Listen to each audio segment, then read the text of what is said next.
नमस्कार. झुंज मराठीमध्ये आपलं सर्वांचं स्वागत. मी संदीप जाधव. आज आपल्याशी बोलण्यासाठी बहुजन समाज पार्टीचे अधिकृत उमेदवार ॲडव्होकेट प्रदीप चव्हाण आपल्यासोबत आहेत. आपण त्यांच्याशी थोडक्यात बातचीत करणार आहोत. सर, झुंज मराठीमध्ये आपलं स्वागत आहे. थोडक्यात आपला परिचय सांगा. मी ॲडव्होकेट प्रदीप नामदेव चव्हाण.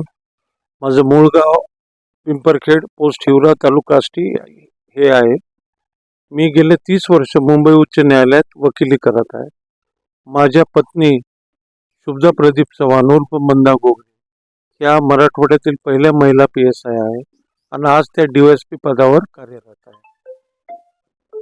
तर आपण आष्टी मतदारसंघाच्या निवडणुकीत उतरला आहात आणि त्यांचा सामना करणार आहेत.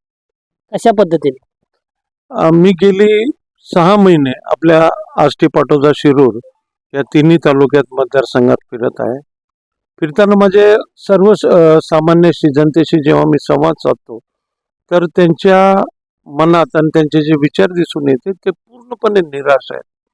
गेले 20-25 वर्ष, 30 वर्ष धोंडे साहेब पहिल्यांदा जेव्हा आमदार झाले होते तर 30-35 वर्षापूर्वी, 40 वर्षापूर्वी धोंडे साहेबाचे 20 वर्ष, सुरेश अण्णाचे 15 वर्ष, दरेकर नानाचे 5 वर्ष, आणि आता बाळासाहेबांचे 5 वर्ष.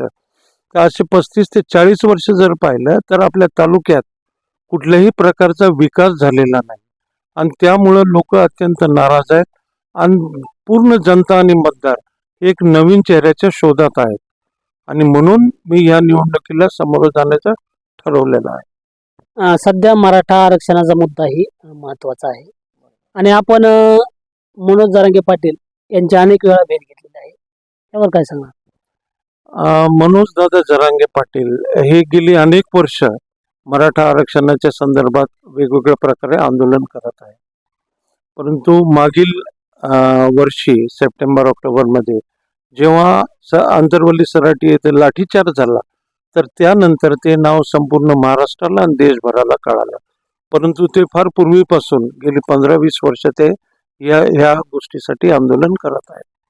आज जे आपलं सरकार आहे, महायुतीचं सरकार, भारतीय जनता पार्टी, शिवसेना शिंदे गट व अजितदादा, तर ह्यांनी सुरुवातीपासून मराठा विरोधी भूमिका घेतलेली आहे. मनोज दादाचं आंदोलन चालू असताना त्यांनी 29 सप्टेंबर 2023 रोजी सर्व OBC नेत्यांची एक बैठक बोलवली आणि त्या बैठकीमध्ये सर्वांनी मते मुख्यमंत्र्यांनी आणि दोन्ही उपमुख्यमंत्र्यांनी स्पष्टपणे त्या OBC नेत्यांना शब्द दिला की कुठल्याही प्रकारे आम्ही OBCच्या आरक्षणाला धक्का लावणार नाही, सरसकट आम्ही कुणबीचे दाखले देणार नाही. त्याच्यामुळं गेले 1 वर्षापेक्षा अधिक जर आपण पाहिलं तर महायुतीच्या जे पक्ष आहेत, घटक पक्ष, त्यांची जी भूमिका आहे ती स्पष्टपणे मराठा विरोधी आहे. त्याचसोबत जर आपण पाहिलं तर उद्धव ठाकरे साहेबांची शिवसेना, शरद पवार साहेबांची राष्ट्रवादी आणि काँग्रेस हे तिन्ही पक्ष सुद्धा मराठा आरक्षणाला, मराठा समाजाला 50%च्या आत OBCतून आरक्षण द्यावा ह्या बाबीला सहमत नाही आहेत. त्याच्यामुळं मी सुद्धा मनोज दादा जरांगे यांच्या मराठा आरक्षणाच्या आंदोलनात सक्रियपणे सहभाग घेतलेला आहे. आपण जर पाहिलं तर या मराठा आरक्षणाच्या संदर्भात स्वतः माननीय खासदार अमोल कोल्हे यांनी लोकसभेमध्ये स्पष्टपणे सांगितलंय की OBCच्या आरक्षणा कुठल्याही प्रकारे धक्का न लावता मराठ्यांना आरक्षण द्यावं. तसंच हल्लीच आणि गेले 1 वर्षापासून शरद पवार साहेब सुद्धा म्हणतायत की आरक्षणाची मर्यादा वाढवावी. OBCला ज्या 27% आरक्षण भेटतंय त्याची मर्यादा त्यांनी वाढवावी. परंतु मी एक वकील असल्या कारणाने जर आपण आरक्षणाची मर्यादा वाढली, आजच आपल्याकडे 50-52% SC ST OBCचं आरक्षण आहे, त्यानंतर EWSचं 10% आरक्षण आहे. त्याच्यात जर आपण आणखी जर मर्यादा वाढवली आरक्षणाची तर ओपनची जी लोक आहेत त्या लोकांना म्हणजे अत्यंत हुशार जे लोक असतील, जे पात्र लोक असतील, त्यांना त्याच्यात न्याय भेटणार नाही, त्यांच्यासाठी जागा सुद्धा शिल्लक राहणार नाही. ह्या मुद्द्यावर आरक्षणाची मर्यादा जर वाढवली तर ते कुठल्याही प्रकारे कोर्टात टिकणार नाही.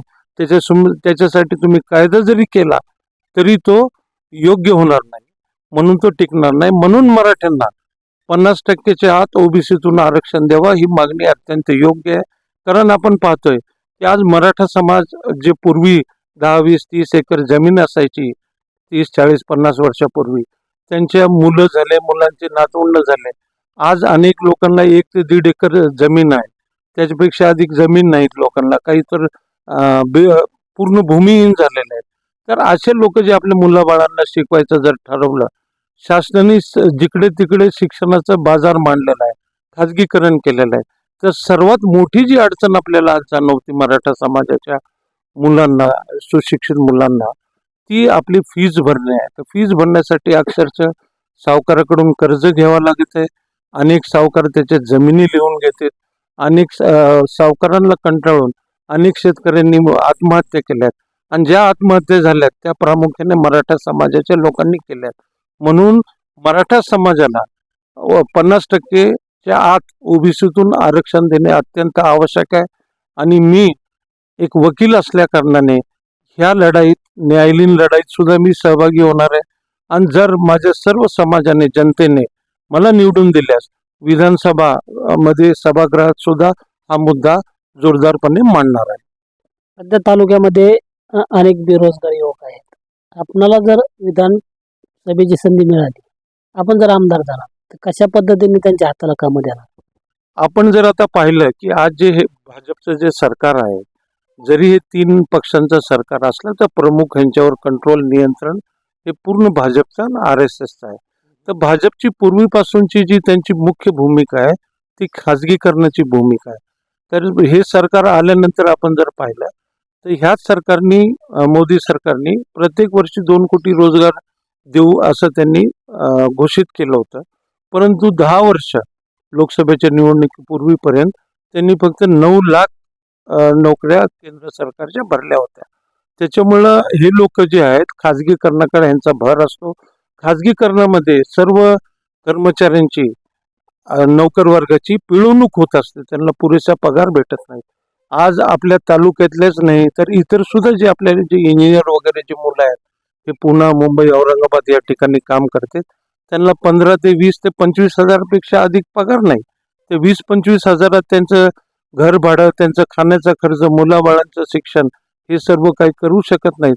तर त्यांचं जीवन सुद्धा अक्षरशः झोपडपट्टीमध्ये जीवन त्यांना जगावं लागत आहे. त्याच्यामुळे खाजगीकरणाला जो आहे माझा पूर्ण विरोध आहे. या खाजगीकरणाच्या आणि कंत्राटीकरणाच्या विरोधात मी स्वतः सायकलीवर गावोगावी जाऊन प्रचार केलेला आहे, याचा निषेध नोंदवलेला आहे. या महायुतीच्या काळामध्ये अनेक, जवळजवळ मला वाटतं 62,000पेक्षा शाळा, जिल्हा परिषद शाळा बंद केलेल्या आहेत. यावर काय सांगणार? तुमचा प्रश्न अत्यंत बरोबर आहे. आपण जर पाहिलं, भारतीय जनता पार्टी ही पूर्ण मनुस्मृतीच्या आधारावर चालते. मनुस्मृतीमध्ये पूर्ण शूद्रांना, ज्यांना आज आपण SC ST OBC बोलतो, आणि जे SC आणि ST आहे, ह्यांना जे अंत्यज म्हणतो किंवा जे अस्पृश्य म्हणतो, या सर्व लोकांना शिक्षणापासून वंचित ठेवण्यात आलेलं होतं. जेव्हा आपल्या देशात इंग्रज आले आणि जेव्हा डॉक्टर बाबासाहेब आंबेडकरांनी संविधान लिहिल्यानं आपल्याला स्वातंत्र्य मिळालं, त्यानंतर कुठेतरी जाऊन आपल्या OBC बांधवांना आणि SC ST बांधवांना शिक्षणाच्या द्वारे उघड झाले. त्याच्यात महत्वाचं योगदान जर आपण पाहू तर महात्मा ज्योतिबा फुले आणि त्यांच्या पत्नी क्रांती सावित्रीबाई या दोघांचं योगदान आहे. त्याच्यामुळे आज मुलं शिकायला लागले. जेव्हा मुलं आपले शिकायला लागले तेव्हा या सरकारने खाजगी शाळांना भरपूर परवानगी दिल्या. त्या खाजगी शाळांमध्ये आज खेड्यापाड्यात सुद्धा 20 ते 25 हजार रुपये, 40 हजार रुपये प्रतिवर्षी एका मुलाची फीस आहे. ती फीस देणे एक सर्वसामान्य माणसाला परवडत नाही. म्हणून मी स्वतः या शाळेच्या जे आहे खाजगीकरणाच्या विरोधात सायकलीवर फिरून मी गावोगावी जनजागृती केलेली आहे आणि ह्या गोष्टीला माझा पूर्णपणे विरोध आहे आणि मी कायम ह्याला विरोध करणार आहे. आणि ह्या अशा निर्णय घेण्यापासून शासनाला रोखायचा पुरेपूर प्रयत्न करणार आहे. आपल्याला अनेक पक्ष होते, आपण उमेदवारी दाखल केलेला आहे, परंतु आपण बहुजन समाज पार्टीच का निवडली? आताच मी म्हटल्याप्रमाणे मनुस्मृतीप्रमाणे शूद्रांना आणि अस्पृश्यांना शिक्षणापासून आणि संपत्ती बाळगण्यापासून वंचित ठेवण्यात आलं होतं. तर ह्या सर्व गोष्टीचा जो विरोध होता, ह्या सगळ्या ज्या भावना होत्या, ह्या तीव्रपणे डॉक्टर बाबासाहेब आंबेडकरांना यांना त्रास देत होता. तर ह्याच्यामुळं त्यांनी जे शेड्यूल कास्ट फेडरेशन हा जो पक्ष स्थापन केला होता आणि त्या पक्षाचं त्यांनी सर्वप्रथम चिन्ह हत्ती निवडलं होतं. ते चिन्ह हत्ती निवडण्याचं प्रमुख कारण होतं की हत्ती एक बुद्धिवादी, संयमी आणि शक्तिशाली प्राणी आहे. तर आपला जो बहुजन समाज आहे हा सुद्धा पूर्णपणे शक्तिशाली आहे, परंतु काही मनुवादी विचाराची लोक ह्यांना आपला गुलाम करायचा प्रयत्न करतात. आणि जर ह्यांना शिक्षणापासून प्रॉपर्टी किंवा ह्यांचं जर उत्पन्नाचं साधनं बंद केले तर त्यांना गुलाम बनवणं सोपे जाईल. या हिशोबानेच हे लोक असे आपले शासकीय धोरण राबवित आहेत. तालुक्यामध्ये चौरंगी लढत होणार आहे आणि त्यात आपण त्यात उडी घेतल्याने आता पंचरंगी निवडणूक होणार आहे. यामध्ये प्रस्थापित उमेदवार आहेत. एकीकडे आमदार सुरेश अनादस आहेत, भीमरावजी धोंडे साहेब आहेत, बाळासाहेब आजबे काका आहेत आणि महबूब शेख साहेब आहेत. या चौरंगी लढत असणारे आपण उडी घेण्याने पंचरंगी लढत झालेली आहे, परंतु प्रस्थापित उमेदवार आहेत. कशा पद्धतीने आपण त्यांचा मुकाबला करणार आहात? सर्वप्रथम तर मी हे सांगेन की ही मुळात चौरंगी लढत नाहीच आहे. आताच मी सांगितल्याप्रमाणे की हे जे चारही पक्ष आहेत, भारतीय जनता पार्टी, अजित पवार गट आणि शरद पवार गट, हे जे तिन्ही गट यांनी मराठा समाजाच्या आरक्षणाला विरोध केला आहे. त्याच्यामुळे मराठा समाजाची लोक यांना कुठल्याही प्रकारे मतदान करणार नाही. तसंच धोंडे साहेब आहेत. धोंडे साहेबांवर 1994 पूर्वी जेव्हा आपला कडा साखर कारखाना होता तर त्या सर्व कारखान्याचे शेअर्स त्यांनी मराठ्यांचे काढून अनेक ठिकाणी त्यांच्या इतर समाजाला दिलेले आहेत. तर धोंडे साहेबांवर जातीवादी असण्याचा शिक्का हे 95च्या अगोदरच लागलेला आहे. आणि दरेकर नानाविरुद्ध जो धोंडे साहेबांचा सामना झाला होता तो पूर्ण जातीयवादावरच झाला होता. आणि आज बी आपण पाहिलं की अनेक शाळा कॉलेजेसमध्ये धोंडे साहेबांनी त्यांच्या जातीवादी विचार करून काही लोकांना प्राध्यापक, मुख्याध्यापक असं बनवलंय.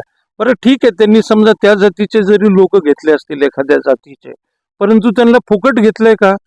तर जात ह्या लोकांना फक्त राजकारणासाठी लागते. जर त्यांनी माळी समाजाचे किंवा इतर कुठल्याही समाजाचे जर लोक घेतले असते, ओबीसी का असताना, ते आपले बिचारे बांधव आहेत. पण फुकट एकाही माणसाला घेतलेलं नाही.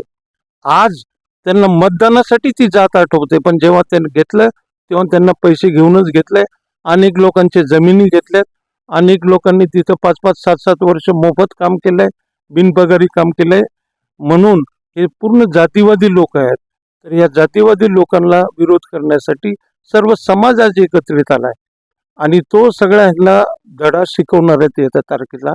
मनोज दादांनी जे आंदोलन पुकारलं होतं त्याच्यात सर्व जाती धर्माचे, मराठा असो, धनगर असो, दलित असो, मुस्लिम असो, सर्व लोक एकत्रित आले होते. तर ही जी लढाई आहे, ही जी निवडणूक होणार आहे, ही प्रस्थापित विरुद्ध विस्थापित आहे. हे चौघं प्रस्थापित आहेत. तर ह्यांच्या मागे जनता कुठल्याही प्रकारे भूलथापांना बळी पडणार नाही. माझ्या पाठीमागे मी जसं अगोदर सांगितलं की माझा पूर्ण जवळपास 80 ते 90% मतदारसंघाचा दौरा झालेला आहे. तर जनता माझ्या मागे दिसत जरी नसली प्रत्यक्षात, दुसरीकडे गर्दी दिसत असली आपल्याला, ही गर्दी पूर्णपणे 10-10, 5-5, 15-15 हजार रुपये एका गाडीला देऊन त्यांना मटणा कोंबड्याच्या दारूच्या पार्ट्या देऊन मग गर्दी गोळा केलेली आहे. तर ती गर्दी सुद्धा त्यांना मतदान करणार नाही. सुप्त लाट समाजातील सर्व सुशिक्षित लोक आहेत. आज जर आपण पाहिलं की जेव्हा स्वातंत्र्य मिळालं, स्वातंत्र्याच्या वेळी सुद्धा सर्व सुशिक्षित समाज विचाराने पुढे आला होता आणि त्याला आपले जे अडाणी शेतकरी वगैरे होते, सर्व जाती धर्माचे लोक त्यांनी साथ दिली होती. त्याच प्रकारे आज आपल्या तालुक्यातले मतदारसंघातले डॉक्टर असो, वकील असो, इंजिनियर असो, प्राध्यापक असो, या सर्व लोक माझ्या पाठीशी आहेत आणि ते अंतस्थपणे सर्व मला पाठिंबा देत आहेत. म्हणून मला निवडून येण्याची पूर्ण खात्री आहे. आपण निवडणुकीला सामोरे जाणार आहात, काय विजन आहे आपलं? आताच मी सांगितल्याप्रमाणे आपल्या तालुक्यातील सगळ्यात आपण प्रामुख्याने जर बघितलं तर 3 गोष्टी फार आपल्याला महत्त्वपूर्ण असतात. आपल्याला शिक्षण पाहिजे आणि रोजगार पाहिजे आणि तिसरं आरोग्य पाहिजे. आरोग्याची जर अवस्था आपण पाहिली तर ह्यांनी तिन्ही तालुक्यात, आष्टी, पाटोदा, शिरूर इथे कुठल्याही प्रकारचे चांगले दवाखाने निर्माण केलेले नाही. दवाखाने नसल्यामुळं अनेक वेळा आपण असं ऐकतो की आपल्या इथला पेशंट जेव्हा आपण नगर पुण्याला घेऊन जातो तर जाताना सुद्धा काही पेशंटचा मृत्यू झालेला आहे आणि काही पेशंट दवाखान्यात गेल्यानंतर तिथं त्यांचा मृत्यू झाला आहे. तर तिथले डॉक्टरांचं एकच म्हणणं असतं किंवा थोडा वेळ अगोदर आणलं असतं तुम्ही तर कदाचित हा पेशंट जगला असता. आपल्या रस्त्यांच्या दुरावस्थामुळे सुद्धा आपला पेशंट लवकर पोहोचत नाही. तर मला आरोग्याच्या दृष्टीने मी पहिलं काम करणार आहे. त्याही पेक्षा महत्त्वाचं जे मला वाटतं की मी शिक्षणावर पूर्णपणे भर देणार आहे. लोकांना चांगलं शिक्षण भेटावं. आज शिक्षकांच्या बी अनेक समस्या आहेत. आज जे आपले जिल्हा परिषद शिक्षक बंधू आहेत त्यांच्या अनेक अडचणी आहेत. त्यांच्या अनेक अडचणी मी दूर करणार आहे, जेणेकरून ते जे शिक्षक लोक आहेत आपल्या विद्यार्थ्यांना चांगल्या प्रकारचे शिक्षण देतील.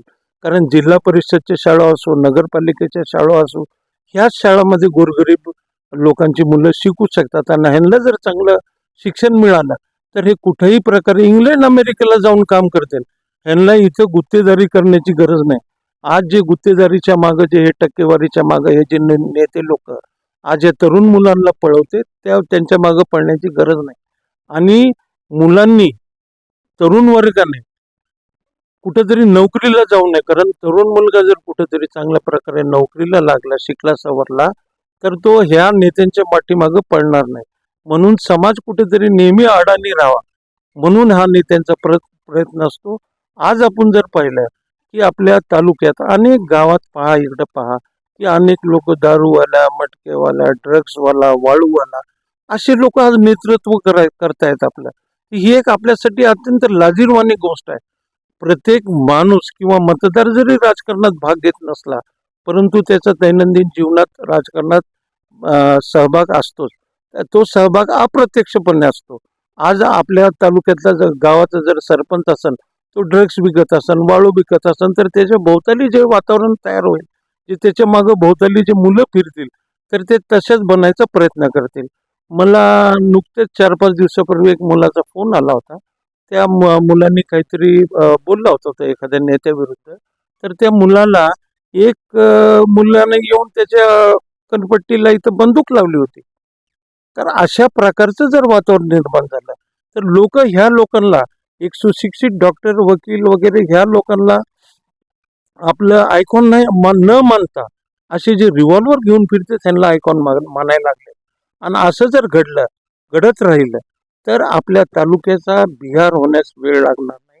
आणि ती वेळ जवळ यायला लागली आणि ती वेळ येऊ द्यायची नसेल तर सर्व मतदार बंधूंना मला नम्र विनंती आहे की त्यांनी मला मतदान करून निवडून द्यावं. तिसरा जो विषय जो आपण शिक्षणाचा जो म्हणला, आरोग्याचा, रोजगाराचा राहिला होता.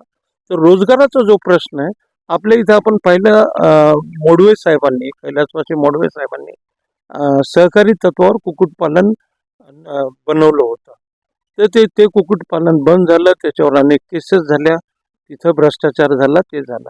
दूध संघाची इमारत पाहून तर अक्षरशः मन आपलं एकदम खिन्न होऊन जातं. कड्याला जी दूध संघाची इमारत आहे, 1995 साली आष्टी तालुका दूध संघ याचं जवळपास 1.5 लाख लिटर दूध होतं. अनेक लोकांना त्याच्यापासून रोजगार भेटत होता आणि त्या टायमाला भावही ठीक होता, महागाई कमी होती म्हणून परवडत होता. आज जर आपण पाहिलं की तो आष्टी तालुका सहकारी दूध संघ तो पूर्णपणे बंद पडलेला आहे आणि खाजगी दूध संघांना पेव फुटलेला आहे. तर ते जे खाजगी आणि जेव्हा खाजगीकरणाचा आपण विचार, सहकारीचा जेव्हा आपण विचार करतो तर सहकारी ही संपत्ती ही संपूर्ण जनतेची असते, सभासदांची असते. खाजगीचा तो स्वतः मालक असतो, तर त्याच्यातून मिळणारा जे फायदा आहे, नफा आहे, तो वैयक्तिक त्या माणसाचा होत असतो. त्याला इतर लोकांचा त्याचा कुठलाही संबंध नसतो. कारखान्याचं जर म्हणलं तर कारखान्यामध्ये मी आधी सांगितल्याप्रमाणे कारखान्याचं त्यांनी पूर्णपणे वाट लावली. कारखान्याचा प्रश्न तर एवढा महत्त्वाचा आहे, काही लोकांना म्हणजे अभ्यास म्हणा किंवा कळत नसेल. 1985 साली आपल्या कारखान्याच्या शेअर्सची किंमत होती 5,000 रुपये. 1985 साली हिरो कंपनी बाजारात आली, मोटरसायकलवाली, त्याच्या शेअर्सची किंमत होती 10 रुपये. म्हणजे एका कारखान्याच्या शेअरमध्ये 500 हिरो होंडाचे शेअर्स आले असते. आज त्या हिरो होंडाची शेअरची किंमत जवळपास 7,000 आहे. आणि त्याचे 500 पट म्हणलो तर आपल्या शेअरची किंमत जवळपास 35 लाख असायला हवी होती. प्रत्येक शेतकऱ्याकडे एक एक दोन दोन शेअर्स होते. म्हणजे ज्या व्यक्तीकडे 2 लाखाचे शेअर्स होते तर त्या 2 शेअर्स होते, त्यांचं जवळपास त्या धोंडे साहेबांनी 70 लाख रुपयाचं नुकसान केलेलं आहे. एका व्यक्तीचं जर 70 लाख केले, असे हजारो शेअर्स होते, अशा करोडो रुपयाचं नुकसान आपल्या धोंडे साहेबांनी केलेलं आहे सहकार चळवळीतून. तसंच सूतगिरणी आहे, सूतगिरणी बी आज बंद आहे. किती वेळा त्यांच्याकडून शासनाकडून त्याच्या बाबतीत पैसे उचलले असतील, देव जाणे ते सांगता येत नाही. म्हणजे सहकार क्षेत्र ह्या पुढारी लोकांनी प्रस्थापितांनी जाणून बुजून मोडकळीस आणलेलं आहे. मला जर जनतेने मायबाप जनतेने संधी दिली तर हे सहकार क्षेत्र जे आहे पुनर्जीवित करेल. त्याचसोबत इथं MIDC आणायचा प्रयत्न करा. आणि MIDC तेव्हाच येऊ शकते जेव्हा MIDC साठी पोषक वातावरण असेल. आपल्या इथं जर गुंडगिरी वाढली, दहशतीचं जर वातावरण असेल तर कुठलाही बिझनेसमॅन उद्योगपती आपल्या इथं त्याचा व्यवसाय आणणार नाही. म्हणून जर आपल्याला वाटत असेल की आपल्या मतदारसंघात तालुक्यात उद्योगपतींनी येऊन त्यांचे व्यवसाय करावे तर सर्वप्रथम आपल्याला इथलं जे वातावरण आहे हे दहशतमुक्त केलं पाहिजे. आणि दहशतमुक्त करण्यासाठी सर्व मायबाप जनतेने मला निवडून द्यावं अशी मी त्यांना नम्र सर्व मतदार बंधू आणि भगिनींना सांगू इच्छितो की मी एक उच्च शिक्षित, संयमी, सुसंस्कृत, चारित्र्यवान उमेदवार असून एक नवीन चेहरा आहे. आपण जे गेले अनेक वर्ष नवीन चेहऱ्याची वाट पाहत होतात, तर माझ्या रूपाने मी आपल्या समोर उभा आहे. आपण सर्वांना नम्र विनंती करतो की येत्या 20 तारखेला हत्ती या चिन्हावरील बटन दाबून आपण मला भरघोस मतांनी निवडून द्यावं. जय हिंद, जय भीम, जय शिवराय. एकंदरीत हे होते बहुजन समाज पार्टीचे अधिकृत उमेदवार प्रदीप चव्हाण यांनी आता सांगितलेलं आहे की तालुक्यातली गुंडशाही मुक्त करायची असेल, तालुक्याचा विकास करायचा असेल तर येणाऱ्या 20 तारखेला बहुजन समाज पार्टी हत्ती या चिन्हासमोरील बटन दाबून मला प्रचंड मताने विजय करावा असंच आव्हान या ठिकाणी ॲडव्होकेट प्रदीप चव्हाण यांनी झुंज मराठीशी बोलताना सांगितलेलं आहे. कॅमेरामन अनिल मोरेसह संदीप जाधव, झुंज मराठी, आष्टी बीड.